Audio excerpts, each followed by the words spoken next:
Hello, I'm Diana. Today I will be presenting my research findings and design direction for major research project and the final visual output for visual culture and technology. The topic of my study is understanding the repercussions and solutions of fast fashion and cultivating the growth of thrift culture, specifically focusing on the fashion thrift culture within the Malaysian community. The purpose of this study is to attain a deeper understanding of what fast fashion is causing and what are the solutions to it, and to ultimately cultivate the growth of a sustainable fashion thrift culture within the Malaysian community, particularly focusing on Malaysian youth. Next, I will be going through some of the key findings attained from the academic references. Firstly, fast fashion feeds off existing trends and is thus endlessly changing, and this is leading to the rise of fast fashion production and consumption rates. The fast fashion industry has immensely brought about negative social and ecological implications. Thirdly, sustainable consumption helps reduce damage to the environment and in natural systems. And finally, simply switching to thrifting isn't going to completely resolve everything, but it is one way to minimize the implications of fast fashion and make small steps towards a greener future. I use three methods to conduct my research. The research methods include questionnaire, interviews, and cultural probes. First is the questionnaire analysis. The questionnaire concluded that Malaysian consumers are aware of fast fashion and its issues. A majority of respondents know of issues associated to fast fashion. Approximately 10 respondents had little knowledge towards fashion in general, had no comment, or provided positive aspects of fast fashion. From the questionnaire, I found out that price is an important factor that many respondents look for when purchasing both fast and second-hand fashion items. More than 80% of respondents consider the price of an item when purchasing fast fashion, and more than 60% consider it when thrifting for fashion goods.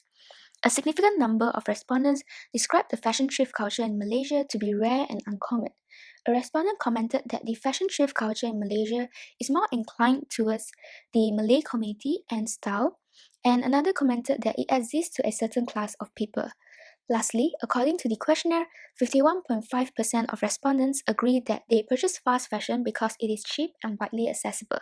However, 45.5% of respondents are unlikely to purchase a clothing item that is cheap but has low quality, and more than 50% of respondents would likely purchase second-hand or used clothing knowing that there is a positive impact to it. Next is the interview analysis. The interviews concluded that there is a lack of coverage of fast fashion topics in Malaysian media. 9 out of 12 interviewees expressed that there is a lack of exposure to fast fashion topics significantly in Malaysia. One interviewee in particular mentioned that he has never come across such term and is only aware of it after seeing one of his friends posting it on social media. On the other hand, consumers today are starting to learn the truth of fast fashion and understand the implications behind it. A majority of the interviewees have a strong understanding of what fast fashion is and the issues surrounding the industry. Only about 1 to 3 interviewees have little to no knowledge of fast fashion. In one of the interview sessions, an interviewee described fast fashion to be a necessary evil. A number of interviewers mentioned that they would still purchase brand new fast fashion items when thrifting is not an option. For example, brand new undergarments and socks, or when they need to look presentable for a specific occasion and thrifting would not be enough. Finally, according to an interviewee, thrifting is a privilege that consumers today should consider before purchasing brand new fast fashion pieces. However, according to a number of interviewees, thrifting is less common and popular among family members, specifically more conservative Chinese families, because of the stigma and taboo of wearing other people's old clothing items.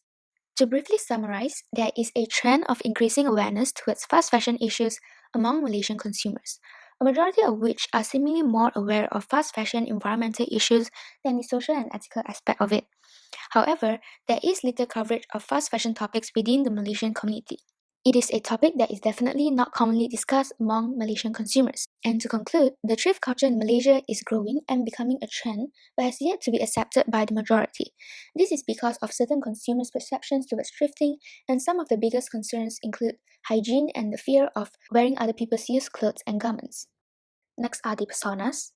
All three personas are fashion enthusiasts that share similar goals, such as to have access to fast fashion information to help spread awareness and create greater exposure, as well as to purchase less of fast fashion and invest in sustainable alternatives such as thrifting.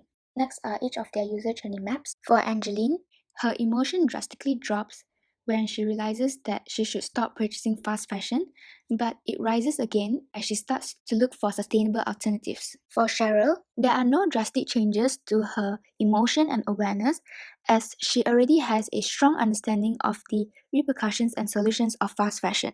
And last but not least, if you look at Arjun's chart, his emotion drops but not as drastically as Angeline when he realizes that fast fashion is not worth it. Next, I will briefly speak about the four potential competitors and or collaborators. The first two are global non-for-profit organizations that campaign for reform of the global fashion industry and are dedicated to improving working conditions and empowering workers in the global garment and sportwear industries. Next is the Story of Stuff project, which is a global online community that is focused on driving environmental and social change. And finally, Why Sustainable Fashion, which is a Malaysian Instagram account that focuses on delivering fast and sustainable fashion-related information. Last but not least is the design direction. Based on the findings collected, fast fashion is not a commonly discussed topic and has little coverage in Malaysian media. Therefore, the design execution that I intend to do essentially focuses on highlighting the repercussions and solutions of fast fashion and raising awareness and creating greater exposure of the topic. I plan to curate a series of awareness/educational campaigns that essentially address and highlight fast fashion related issues. I also plan to curate fashion related activities and challenges that would reduce clothing consumption rates and break the barrier and stigma of wearing used clothes. For example, a fashion detox challenge and a clothes swap activity. And lastly, I also plan to curate a platform for Malaysian consumers to easily access all this fast and thrift related information. Moving on to the visual culture and technology portion of the presentation. The final visual output for visual culture and technology is a series of comic strips that highlights on the microplastic pollution aspect of fast fashion. This series of comic strips address the issue of microplastic pollution through comical visuals and satirical dialogues between two fishers in a restaurant setting.